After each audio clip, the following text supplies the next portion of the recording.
수십억 대의 매매부터 전월세까지 다양한 매물이 올라와 있는 중고거래 플랫폼. 수수료가 없는 것이 가장 큰 장점인데요.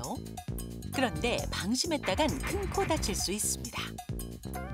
부동산 직거래 시 꼭 확인해야 할 주의사항 자세히 알아봅니다. 저희가 흔히 복비라고 하잖아요. 네. 중고거래가 아니죠. 중개 수수료를 아끼기 위해서 직거래를 하는 경우가 요즘 네. 많다고 하는데 이게 아무래도 집값은 고가다 보니까 직거래할 때 좀 불안하지 않을까 싶어요. 위험 부담은 없나요? 그렇죠. 그러니까 사기라든지 뭐 허위 매물이 있을 가능성이 있죠. 네. 그럼에도 불구하고 이른바 복비라고 불리는 이 중개 수수료가 높기 때문에 어느 정도 그 위험을 감수하면서도 직거래 선택하시는 분들이 좀 있는 것 같아요. 직거래하면 중개 수수료가 안 들다 보니까 그러니까 예를 들어서 지금 저 매물 나온 거 나오네. 방금 중고거래 앱에 나온 건데 37억 원짜리, 27억 원짜리 이렇게 내놓으셨어요. 직거래 한다고요? 밑에 작은 글씨로 직거래로 내놓은 건데 네. 직거래로 아끼는 비용하고 이렇게 써놨잖아요. 저게 네. 이제 중개 수수료 얘기입니다, 대부분. 중개 수수료가 네, 저거를 그냥 중개 높긴 수수료로 하네요. 했을 때 예. 저 정도 된다. 근데 여기서는 안 된다. 이렇게 얘기를 한 건데 그게 뭐 그 주택의 종류나 또 건물의 종류에 따라서 이 비율은 굉장히 다른데 정부에서는 관련법에 따라서 상한선을 요율로 정해서 공시를 하고 있습니다. 맞아요. 그래서 그게 다 내야 되시는 거는 아니고요. 그거 이상은 받을 수 없다 이렇게 정해놓은 건데 그 액수가 예를 들어서 10억 원짜리 아파트를 거래를 하시면 최대 0.5%가 적용이 되거든요. 그럼 부가가치세 합치면 550만 원 이제 중개 수수료로 내셔야 되는데 직거래하시면 그거 안 내시니까 이제 그쪽으로 많이 가시는 거죠. 네. 아니 근데 조금 이해는 되는 게 이사 한번 하면 그때부터 그냥 돈이잖아요. 맞아요. 그러니까 예. 뭐 가전 가구도 이사할 때 보통 바꾸는데 예. 중개 수수료를 이렇게 아낄 수 있으면 그 돈으로 냉장고 한 대가 지금 바뀔 수 있으니까 그럼. 아낄 수 있으면 좋을 것 같긴 해. 아끼는 비용. 예. 냉장고 한 대가 아니에요. 가전제품 여러 개 바꿀 수 있는 그러니까 비용이더라고요. 지금 엄청 많이 집값마다 바꾸네. 달라지지만. 근데 이제 그래도 좀 위험해. 좀 위험해서 그렇긴 하죠. 저는 좀 이렇게 그래도 중개 수수료 내도 그게 좋을 것 안전하게. 같아요. 예, 안전하게. 안전하게. 그러니까요. 지금 저희 지금 같이 막 고민하는 거랑 똑같은 내용에 고민하시는 분이 계셔서 저희가 네. 화면으로 좀 만나보려고 합니다. 화면 보고 얘기 나눠볼게요. 안녕하세요. 저는 40살 조아름이라고 합니다. 이번에 이사갈 아파트를 알아보는데 집값이 너무 비싸더라고요. 고민하다가 우연히 중고거래 어플에서 아파트 직거래를 발견하게 됐어요. 월세, 전세, 상가 없는 게 없더라고요. 며칠 동안 계속 어플만 보다가 마음에 드는 곳을 발견했는데요. 매매 9억 정도 하는 곳인데 직거래다 보니 복비 약 한 500만 원 정도 아낄 수 있더라고요. 한 푼 한 푼이 아까운 상황이라 직거래로 거래하고 싶은데 전문가 없이 하려니 조금 찝찝하기도 해서요. 직거래할 때 꼭 확인해야 할 게 있을까요? 알려주세요. 그러니까요. 그러니까 집 가격이 높아지니까 그럼요. 부동산 중개 수수료가 좀 높아졌단 말이에요. 그러니까 부담이 되고 정말 나도 중고거래 직거래 해야 되나 고민이 될 수 네. 있거든요. 그럼 만약에 이제 정말로 직거래를 중고 사이트에서 하게 된다면 뭘 조심해야 할까요? 네. 남혁우 전문가님. 확인해야 될 것들이 꽤 많이 있는데요. 네. 저와 지금부터 천천히 한번 살펴보시겠습니다. 네. 첫째로 실제로 매물의 정보가 사실인지 여부를 좀 검증하셔야 되는데요. 물건지를 직접 방문하셔서 하자 여부를 좀 판단해 보셨으면 좋겠습니다. 근데 향후에 하자가 발생하면 슬프고 난감하잖아요. 그렇기 때문에 혹시 모르니 계약서를 작성하실 때 매도인 하자담보 책임사항을 특약사항에 꼭 기재하셨으면 좋겠습니다. 향후에 하자가 발생한다면 안날로부터 6개월 동안은 변제해 주겠다라는 뜻이거든요. 둘째로는 내가 거래하고 있는 거래 상대방이 실제 소유자 본인이 맞는지 꼭 확인하셨으면 좋겠습니다. 간혹 대리인을 통해서 계약을 하시는 분들이 있는데요. 가급적 소유자 본인과 거래하시는 게 중요합니다. 매우 중요한 상황이긴 한데 사실은 사람을 작정하고 속이면 속을 수밖에 맞아. 없기 맞아요. 때문에 맞아요. 그거 속지 않으려면 또 우리가 뭘 체크하고 해야 될까요? 주민등록 진위 여부 확인이 매우 중요합니다. 일단 유선 1382로 전화해서 확인하실 수도 있고요. 정부24 사이트를 통해 진위 확인하실 수 있습니다. 운전면허증 역시 경찰청 교통민원 24 사이트를 통해서 확인할 수 있습니다. 그리고 가압류나 권리관계에 대해서 분석하실 필요가 있는데요. 건축물관리대장과 등기부등본 열람이 꼭 필수입니다. 만약에 등기부등본에 근저당권 설정이 되어 있다면 거래 상대방에게 반드시 부채증명서를 요청하셔서 대출 잔액을 살펴보셨으면 좋겠습니다. 대출 잔액이 과다하게 많이 남아 있다면 대출 상환 문제로 향후 경매로 넘어갈 수 있기 때문입니다.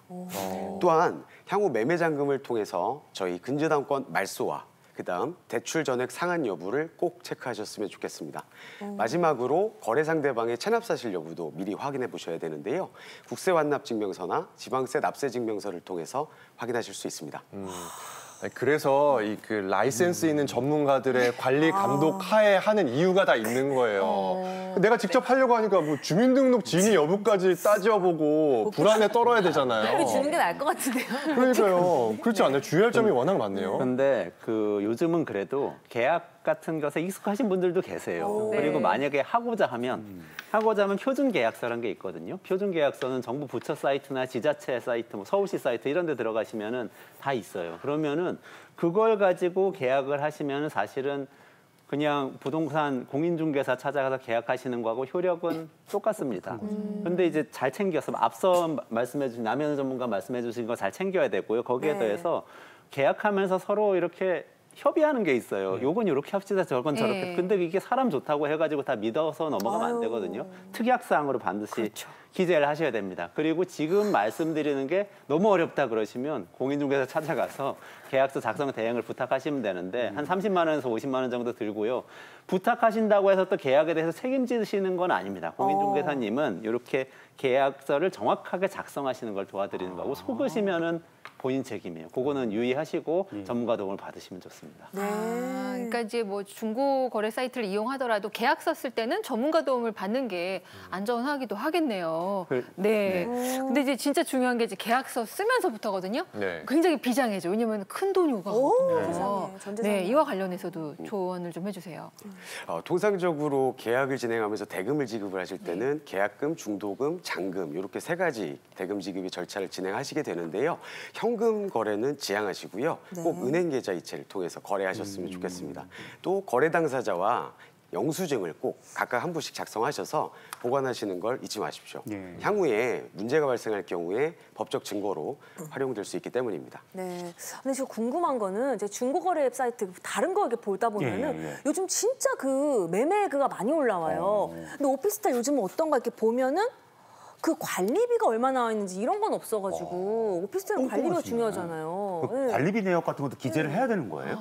이게 김경아 씨가 정말 정확하게 잘 알고 계십니다. 이게 제도가 바뀌었어요. 그러니까 지난해부터 바뀌었거든요. 그러니까 지난해부터 뭐 오피스텔이라든지 뭐 소액 임차도 마찬가지고요. 이 관리비에 대해서 공지를 정확하게 하셔야 됩니다. 만약에 이 관리비 내역을 정확하게 세부적으로 공개 안 한다 그러면 과태료 처분을 받게 되는데요. 미표기 시 이제 50만 원이 이제 과태료가 나오게 되고 또한 허위, 거짓, 과장 이런 관리비 표시에 과장 광고하는 쪽도 되게 많거든요. 이런 데 같은 경우에는 500만 원이 이제 과태료가 부과되니까 이거 꼭 주의하셔야 되겠다고 말씀을 드리겠고. 근데 문제가 이제 여기서 끝까지 들으셔야 돼요. 하지만 이게 아까 우리가 얘기하고 있는 게 중고 플랫폼 앱이잖아요. 이게 거래 플랫폼 앱이 아닙니다. 그죠? 그런데 중고 플랫폼 간은 4인 간의 거래다 보니까 이게 해당되지가 않아요. 그렇기 때문에 관리비 내역이 정확하게 있는지를 잘 보셔야 됩니다. 왜 그러냐면 요즘에 뭐 아시겠지만 5% 룰이라고 있습니다. 이게 5% 이상 임대료를 높일 수가 없어요. 그래서 꼼수가 뭐냐 그러면